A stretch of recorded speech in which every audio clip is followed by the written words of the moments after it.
et la montagne fleurira, la saga historique de France 2, se clôture ce soir avec 2 épisodes inédits. Adapté du roman Le Mas des Tilleuls, quelles sont les différences entre la série et l'œuvre de Françoise Bourdon? Attention, cet article contient de nombreux spoilers sur la série et la montagne fleurira et le roman Le Mas des Tilleuls de Françoise Bourdon dont elle est adaptée. Si vous ne voulez rien savoir, ne lisez pas ce qui suit. Le 29 août dernier, France 2 lançait Et la montagne fleurira, une saga romanesque historique sur fond de drame familial et politique se déroulant au XIXe siècle. Adaptée du roman Le Mas des Tilleuls de Françoise Bourdon paru en 2011, la série retrace le parcours de Jean-Baptiste, Guillaume Arnaud. Après avoir été banni du Mas de son enfance par son père Sostène, Philippe Torreton, ce dernier devient colporteur droguiste et sillonne la France pour vendre des plantes cueillies sur la montagne de Lure. Dans une Provence en pleine révolte, Jean-Baptiste ne pourra cependant trouver la paix qu'à condition de reconquérir le domaine qu'il a vu naître. On le sait, adapter une œuvre littéraire à l'écran est souvent périlleux et nécessite presque toujours des changements. Mais quelles sont les différences entre la série et le roman de Françoise Bourdon? La temporalité. Première différence entre Et la montagne fleurira et Le Mas des Tilleuls, la temporalité. En effet, à l'inverse du roman de Françoise Bourdon qui s'étale sur une période de 47 ans, la série ne couvre qu'une petite partie de la vie de Jean-Baptiste. Par conséquent, de nombreux éléments ont été changés voire même modifiés pour coller au rythme d'une série. La mort d'Adélaïde Lombard Anne Brochet, est différente dans les deux œuvres. Dans Et la montagne fleurira, la mère de Jean-Baptiste meurt après avoir chuté d'une échelle alors que ce dernier n'est encore qu'adolescent. Dans Le Mas des Tilleuls, c'est une mauvaise fièvre qui emporte Adélaïde seulement 2 ans après la naissance de Jean-Baptiste. Ce dernier n'a donc pas vraiment connu sa mère. Le mariage de Sostène et Séraphine dans la série, Sostène trompe visiblement sa femme depuis plusieurs années avec Séraphine, Hélène de Fougerolles, une fille de joie. Il ne lui faudra d'ailleurs pas très longtemps pour faire de Séraphine sa nouvelle épouse après la mort d'Adélaïde. Dans l'œuvre de Françoise Bourdon, les choses sont légèrement différentes. Séraphine est également une prostituée mais le père de Jean-Baptiste attendra en revanche une dizaine d'années avant de l'épouser.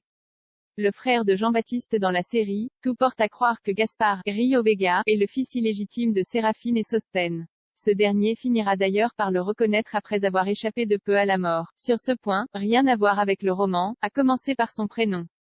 Dans l'œuvre originale, Gaspard s'appelle en effet Élie et a été conçu pendant le mariage de Séraphine et Sostène. De plus, tandis que Jean-Baptiste et son frère semblent avoir à peu près le même âge dans Et la montagne fleurira, ce n'est pas du tout le cas dans le livre où ils ont environ 15 ans de différence. Les amours de Jean-Baptiste dans la série comme dans le livre, Jean-Baptiste est un garçon populaire auprès de la gente féminine. Dépeint comme chaste dans la fiction de France 2, il a pourtant connu les plaisirs de la chair bien avant sa rencontre avec Lila, Claire Duburc, dans l'œuvre littéraire de Françoise Bourdon. La rencontre de Lila et Jean-Baptiste dans le roman et son adaptation, Jean-Baptiste et Lila se rencontrent sous un tilleul, symbole d'amour et de fidélité. Dans les deux supports, le coup de foudre est immédiat mais ils attendront quelques jours pour échanger leur premier baiser dans la série. Dans le roman de Françoise Bourdon, Jean-Baptiste et Lila s'embrassent dès leur première rencontre.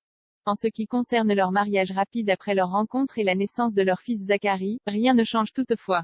La mort de Lila dans Le Mas des Tilleuls, Lila est un personnage beaucoup moins important que dans la série. D'ailleurs, elle meurt du choléra dans d'atroces souffrances dès le milieu de l'histoire avec Jean-Baptiste à ses côtés pendant sa longue agonie. Le destin du personnage est tout autre dans Et la montagne fleurira où elle perd la vie touchée d'une balle en plein cœur.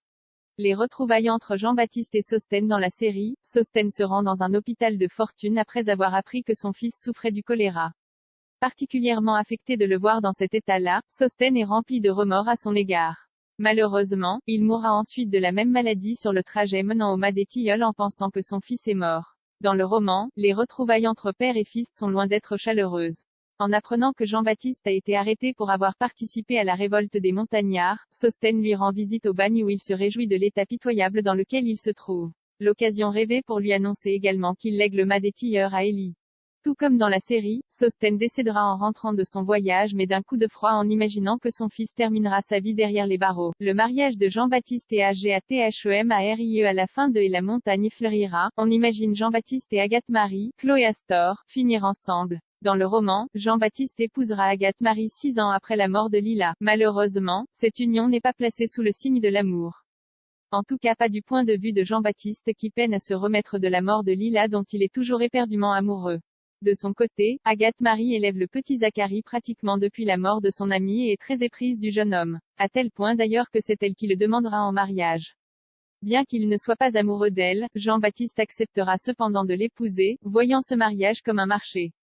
De cette union naîtront Raphaël et Victor, mais il faudra malgré tout une bonne dizaine d'années à Jean-Baptiste pour éprouver de la tendresse envers sa femme. La mort de Séraphine dans la fiction de France 2, Séraphine meurt en faisant une fausse couche quelques années après son mariage avec Sostène, ce qui n'est pas le cas dans l'ouvrage de Françoise Bourdon. En effet, Séraphine y vit une longue vie au mas des Tilleuls, décédant âgée après avoir sombré dans une démence sénile. Lorsqu'il perd sa mère, Élie est alors âgée de 45 ans. C'est eux que vous ne verrez pas en raison de la temporalité retenue pour les besoins de la fiction, certains éléments de l'œuvre de Françoise Bourdon ont été supprimés. C'est le cas notamment du destin d'Alexandrine, Pauline Briand, la femme de Gaspard, qui est laissée en suspens après qu'elle a fui son mari violent. Dans le livre, sa place est plus importante. Une fois qu'elle a fui son mariage, elle s'installe à Marseille et rencontre Zacharie, le fils de Jean-Baptiste et Lila, dont elle tombe éperdument amoureuse. De leur belle histoire, naîtra plus tard une petite fille prénommée Vermeille. L'aspect politique a une part importante tant dans le livre que dans la série.